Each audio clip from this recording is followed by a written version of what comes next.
Welcome back to another episode of Grizzly True Crime. My name is Gisela K, and today we continue to deep dive Brian Laundrie's notebook confession, at least the pages we have. The Petito attorney alluded to the fact that there could be some more pages. I hope that we'll see that over time, which reminds me that Gabby Petito's mother has actually spoken out since this notebook has now been released, and she said she's fed up that this is what a narcissist does to not take accountability, which of course we can see that loud and clear right through this notebook and his narrative and version of events.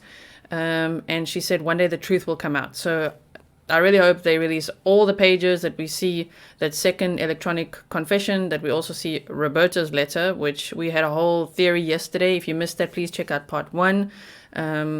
But yes, we're going to be deep diving every single page of this notebook, because I find all the things that were written here quite interesting and thought-provoking. So looking forward to your comments. Please keep the comments grizzly, which means be kind to each other, respectful, but of course you are welcome to your own opinion, and you can disagree with me if you want. Of course, you can have your own opinion, right? So this is just me on my channel sharing my thoughts with you guys in case it might be of interest to you. So we are going to look at every single sentence here, but already, when I was just going over this and thinking about it, when he said, if you were reading Gab's journal, I was like, there was that one Instagram post where she actually gave us a glimpse into her journal.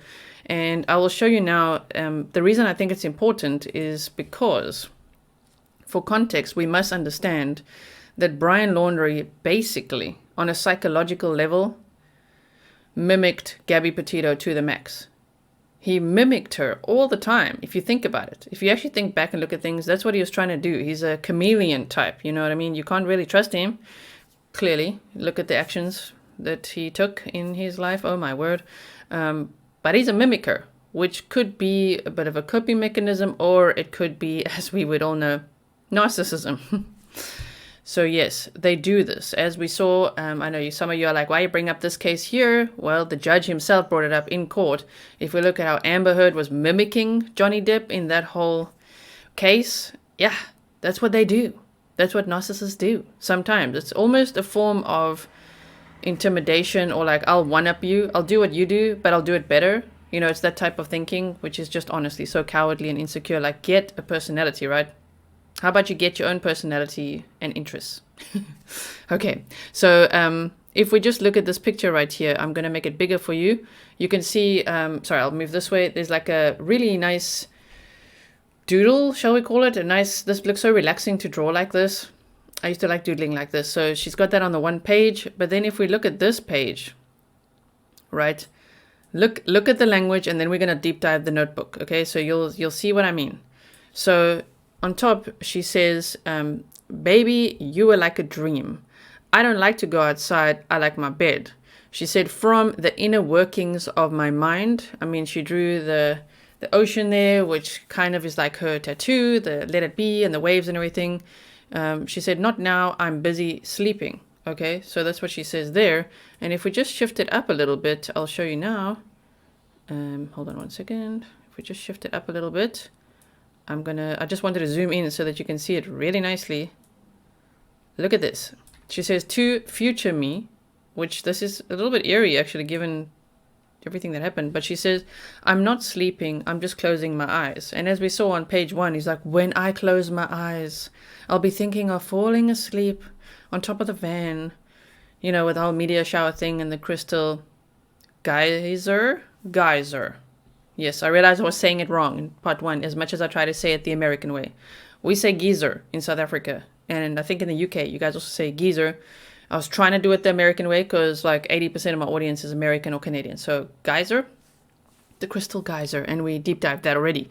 But you see, she says, sorry, here, I'm not sleeping, I'm just closing my eyes. Okay, I mean, this picture, it's very beautiful. It looks kind of sad though, right? It's got a feeling of, I don't know, what would you describe this as? It's got a little bit of a feeling of, sure, beauty, but also like pain. You know what I mean? I think there's pain in this picture, but let me know what you think. So yeah, you were like a dream. I don't like to go outside. I like my bed. Not now. I'm busy sleeping. So now that we've looked at that, let's have a look at the actual notebook picture as we did yesterday. All right, so I've got it up here for you. And of course, down below here, I've got the written out, typed out version of it so that you can more easily follow along. Let me just resize it for you. Again, I'm doing quite raw unedited videos here because I wanna just give you the content that you love, okay, without the bells and whistles right now. We just want to talk about all this stuff, right? So let's start. He said, if, so already if, this is as if he's calculating risk of, what if someone read her journal though? So if you were reading Gab's journal, okay, looking at photos from our life together, flipping, I say it like this, flipping, he spelled it with one P, so flipping through old cards, you wouldn't want to live a day without her. Now that is an inappropriate projection of his relationship because we love Gabby, right? We all love Gabby, we've got her back, we've got her family's back, right? We want justice for Gabby. I'm just saying, for him to write this, it's like, he's thinking to himself, let me write the perfect thing right now and mimic having any feelings. That's what it feels like. It doesn't feel authentic. It feels like it's coming from a place of mentally, what would someone say if they were really in love with someone? Okay, if you were reading Gab's journal, so like by any chance, if you came across her journal and you see that I have nothing of substance really that I collected, in my relationship with her, really he was just a parasitic narcissist there. But she obviously had her journals. She took photos.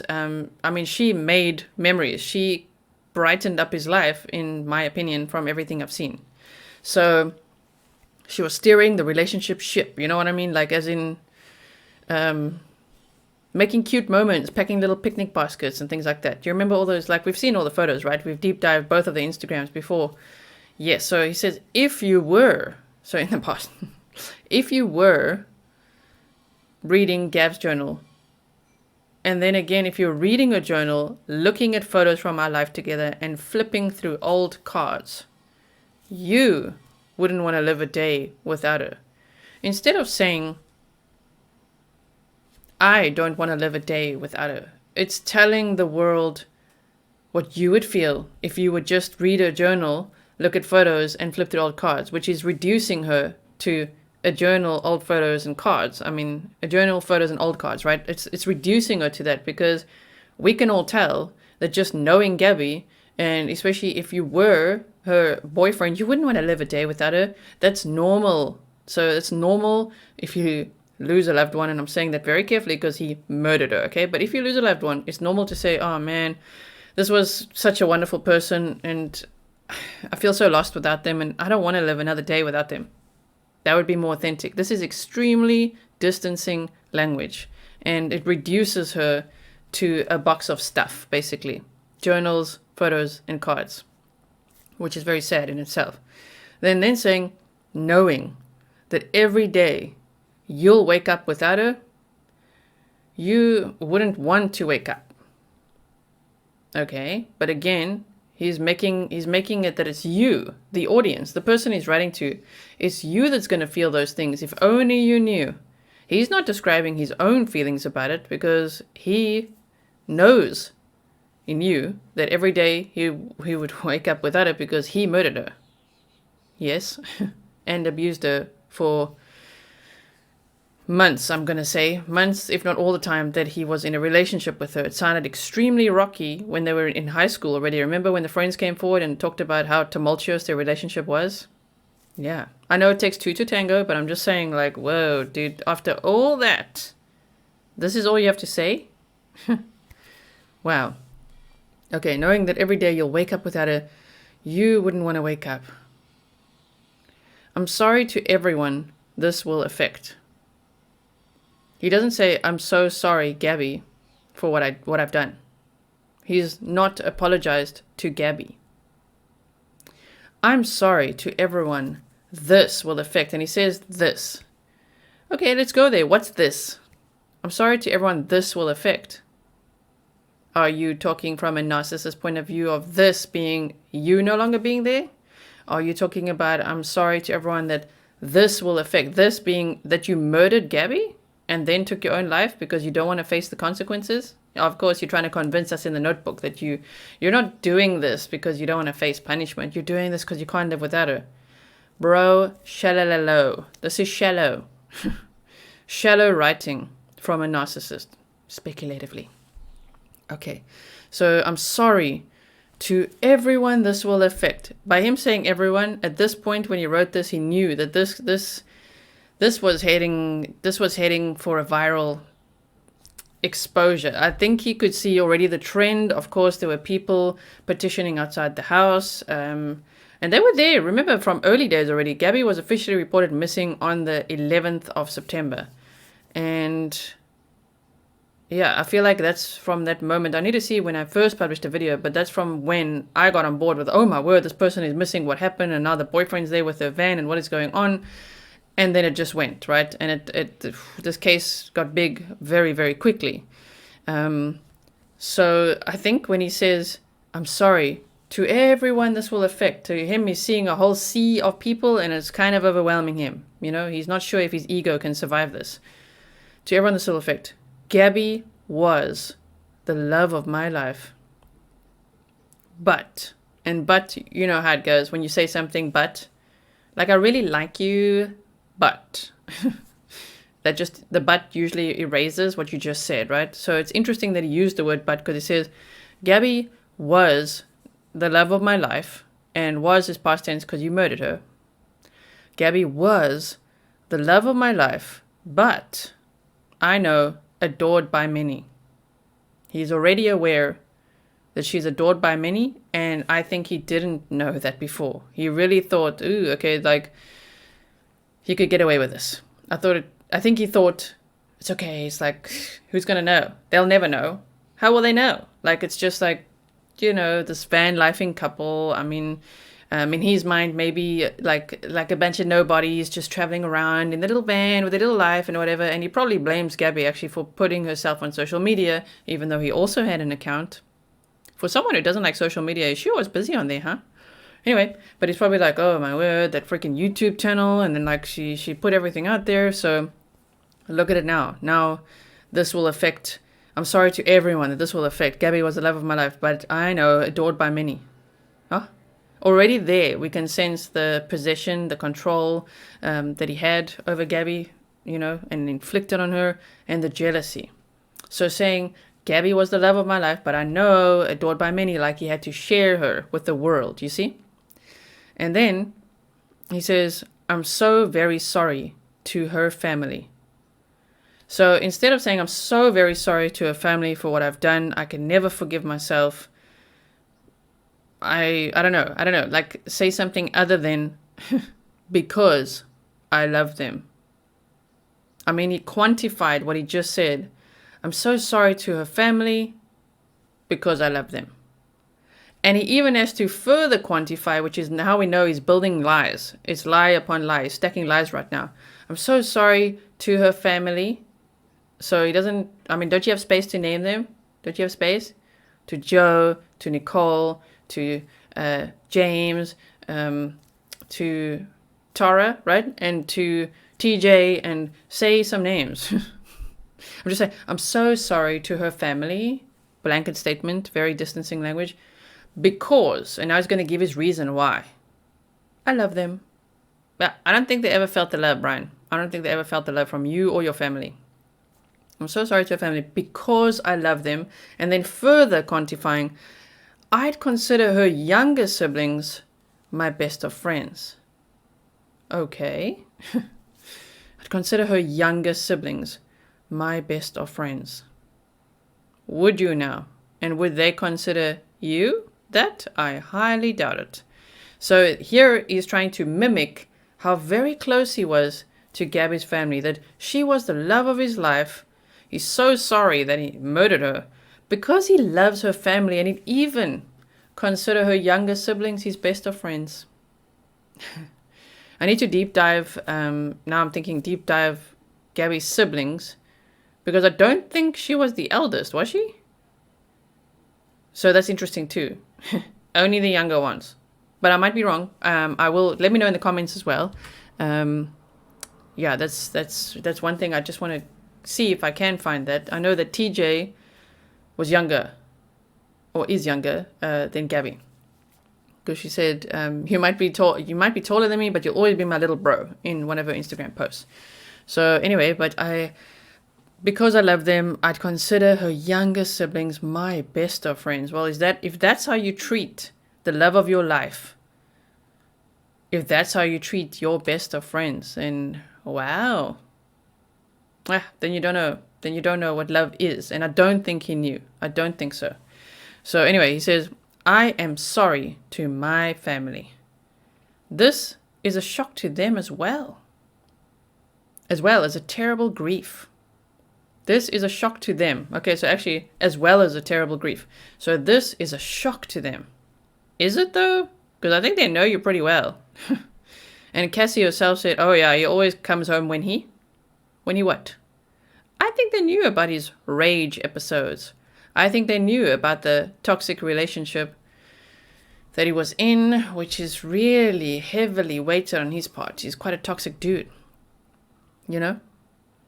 I mean, Gabby was working so hard, long hours, working hard, saving up money so that she could actually invest in the van that he drove home after murdering her van, the one in her name. Yeah, the one that he put new stickers on and all that. The one that I say they because Roberta and Brian and them probably, they put it in the garage and cleaned up because the seat cover was no longer on it. Remember that from the FBI photos? No seat cover, new stickers. And what else? And the letter from Roberta, according to the attorney, was in the van and had been taken out of the van and at some point put in the home, and then the FBI got it. Now, how would that be possible? Also, how do they know it was in the van? My thought is that they probably had like a bag. Let's say they had a kit bag or some kind of bag, and they just put everything that was in the van in this bag and put it in the house. Not thinking, of course, or, maybe Roberta told Brian, just put everything that's in the van, put it in a bag, we'll just like store it in your room or whatever. Something like that. Not realizing he didn't actually burn the letter that she wrote to him. The letter was also in there. Yes. So anyway, okay. So I'm sorry to my family. This is a shock to them. And that's where I say, is it though? It doesn't seem like they were shocked. They don't behave like someone shocked. In fact, they immediately called the lawyer. When Brian called his mama and said he'd done something, we don't know exactly the extent of what he told her. But when he said, because the Petito's lawyer says that they knew, right? That's the whole civil suit. We're waiting for the results, right? Unless you're watching this after, then we know. Then watch the new videos. But to be like, it's a shock to them. They knew on the 28th of August already. And on that day, called up Stephen Bertolino and paid him that retainer. Okay. By the 1st, I think it was. By the 1st, they gave him that retainer. But they called him on the 28th, which was it such a shock? Because damn, you acted quickly, huh? You acted real quick for your baby boy to protect him. You went out there. Don't forget that Roberta took Brian, baby boy, to a cell phone store to buy him a new phone. She took a lot of actions to protect him. Never mind that we will see at some point what she wrote in that letter. What was she offering to do? And I'm worried about it. I think it's going to be more evil than we can ever imagine. So this is a shock to them. No, probably not. It's not like they would have anticipated murder, but it seems to me like there's a lot of skeletons in the closet in that family. They behave like a friggin' mafia family. And I know we speculated they actually have ties to the mafia. There's all that out there as well. But this is a shock to them, as well as a terrible grief. Is it, though? I mean, I'm sure it's a terrible grief. He means as a narcissist, losing their son. This, again, he says this. So instead of actually naming it what it is, this, and he doesn't say this is all a shock to them. I'm sorry to my family, this is a shock to them, as well as a terrible grief. This. What's this? The fact that you murdered? Remember from page 1, you murdered Gabby, but on page 1 you talked about how bad the family feels because they've lost a new daughter. The nephews have lost an aunt. So he just identifies. This is why I still say his thinking is on the obsessive compulsive disorder spectrum in my opinion, based on what I know about it, which I do know quite a bit about. Okay. Again, I don't go to Trauma Town. I don't spill the tea. But yeah, I know a lot about OCD, and I feel like he's thinking he's like that because he's labeling roles. He's like, Gabby, photos, journal. Okay, so there's like he's naming what she has to show the relationship instead of talking like a human to her. And I'm not saying people with OCD don't talk like humans. I'm saying in his mind, he's got the OCD type thinking, and then he's a freaking narcissist. You combine that, and it's just like, Gabby, okay. So her role would have been a new daughter, okay, to my parents, and then also an aunt to my nephews. And then if we think about this relationship and we go through her journal, okay, there's the journal, there's photos and old cards. Okay, so there's that. Now we've named those things. And then he's just saying, this is what one might call appropriate behavior. It's when someone does something that they think, they behave in a way that they think the world wants them to, instead of behaving in an authentic way. So that's what I think this is. This is him having trying to have the appropriate behavior.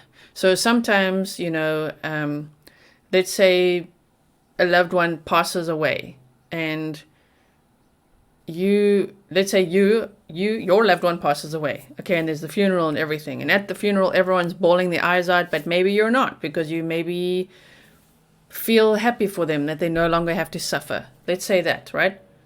But then the appropriate behavior is to like, no, you better really feel that sadness and show it with tears in that moment. Otherwise, everyone else is going to think, why aren't you crying at all? That's freaking weird. So then you cry. People do this all the time. They do what they think is the appropriate behavior based on what they're surrounded by. So that's what Brian's doing here. It's like, it's a coping mechanism, and it's also for Brian to protect his ego, right?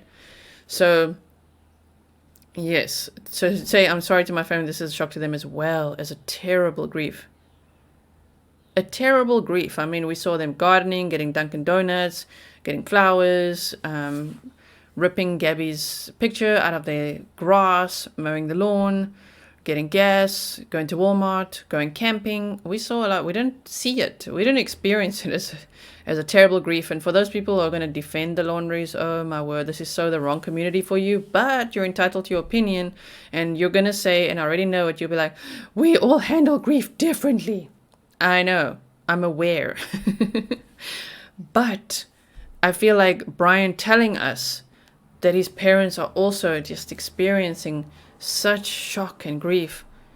Why does he need to? They can speak for themselves. That's my point. He's speaking for them here. Bertolino's speaking for them. They can speak for them damn selves, and I hope they do at some point, right? Speak up. Say your own words. Anyway, if we take it from the top to the bottom of page 2, because we're going to analyze everything page by page, then what I'm gathering is he's just going through a list of what he thinks he should be saying. And we'll continue to see that pattern throughout, including his false narrative of events. Of course, there will be some truth in it, of how it all happened at Spread Creek Dispersed Camp. We'll have a look at that as well. So, yes, my point is, I think his mind works like from the top. So it's almost like that's why he probably likes Chuck Palahniuk, and he values him as a writer, and he's like, okay, I think he thinks of himself as like this artist and writer.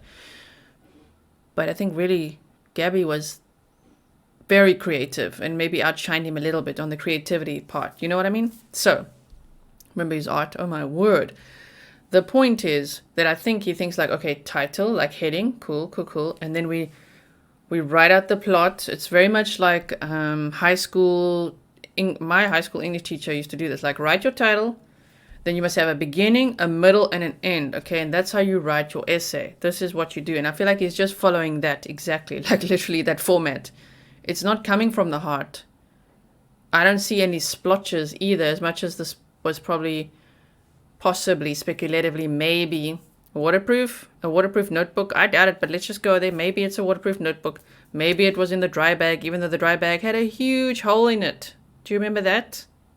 How did this stay so dry? What, was it in the box or what? Anyway, the point is, I don't see any tears, any shaking. The hand is steady. Whoever wrote this, that hand was steady. Even though the writing was all rainbow shaped on page 1. The hand is steady. I would imagine in this amount of pain, which, if I've been in incredible amounts of pain, because I have been, right? So if I'm sitting in absolute sorrow and devastation and I'm trying to write, my handwriting is shaky, There's a couple of tear splotches on the page. And then at some point I just stop. It doesn't go from beginning to end and just a perfect summary of everything that happened. Now, I know that he would have been writing this before taking his own life, so he needed to finish his letter. I get it. But if you have ever read people who unalive themselves, if you've ever read their notes, it's just not this well put together. It's just not this shallow. It's not this well put together. And there's no accounting here either. Normally they would usually, I know I'm generalizing, but usually there's something about maybe your assets or something that you have that you're going to leave for whoever, like to my parents.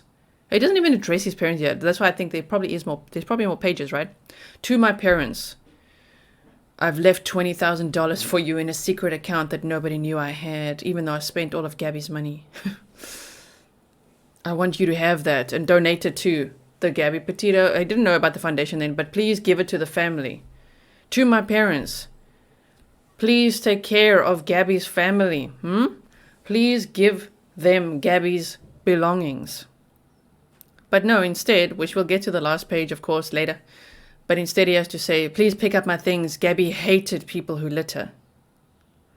Okay then, could you not maybe say, okay, to my parents, I'm so sorry. I failed you as a son. Everything you taught me, which we don't know what they taught him, but everything you taught me, I'm sorry. I've made a huge mistake. I cannot live with myself. So, hey, if you guys want me to write a letter in what I would say would have been a more authentic letter for Brian Laundrie to write, let me know. I could do that at the end. Let me know. I might, although I wonder how that would go down. But yeah, I could write that. Whereas, imagine myself in Brian's bare feet. I can't say shoes, because remember, he didn't like wearing shoes. So I can't say imagine myself in Brian's shoes. I have to imagine myself in Brian's bare feet. Okay? Or flip-flops at best. I'm going to imagine myself in his bare feet sitting there at the Big Slough Preserve near one of his favorite spots and writing this. And write an actual authentic one that I would assume, if I had to assume, what would actually come from his heart. I could do that. See, that would be like it will be an interesting project, that one. So I might have to keep that to membership and Patreon, but I'm not sure. I'm not sure yet if I'm doing it. Let me know in the comments below if you want me to do that.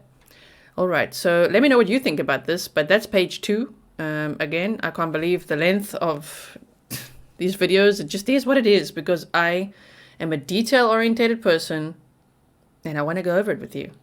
And I hope you're enjoying the series, because I'm like, whoa, and there's so many layers to it. I mean, there's so much that we can look at here. And again, if we were just to count how many times he says I mean, here he says, you'll wake up and you, so he's projecting of what someone else might feel if they were with Gabby, if they were not such a parasitic narcissist, if they were actually a human being. This is what they might feel if they had dated Gabby, but not him though. He doesn't feel like that. So he has to pretend it's someone else feeling it. You see what I mean?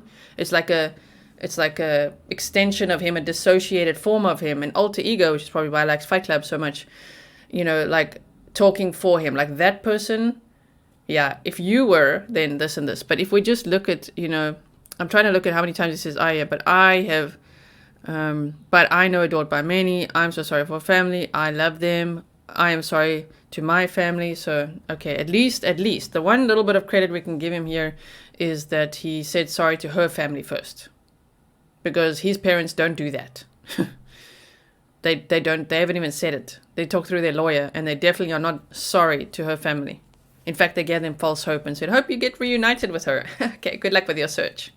So the tiny, tiny little bit of a pinch of credit that I don't want to give him, but that I can give him here, is that at least he said, I'm sorry to everyone this will affect. Gabby was the love of my life. And then, I'm so sorry to her family. Thank you for apologizing to her family first. But you know what? You should have apologized to her first. Apologize to Gabby for what you did, for taking her life. Apologize to her family. Then apologize to the world, because you know the world was watching. And then maybe apologize to your family, right? Anyway, okay, looking forward to hear your thoughts, and I will see you in the next one. Bye.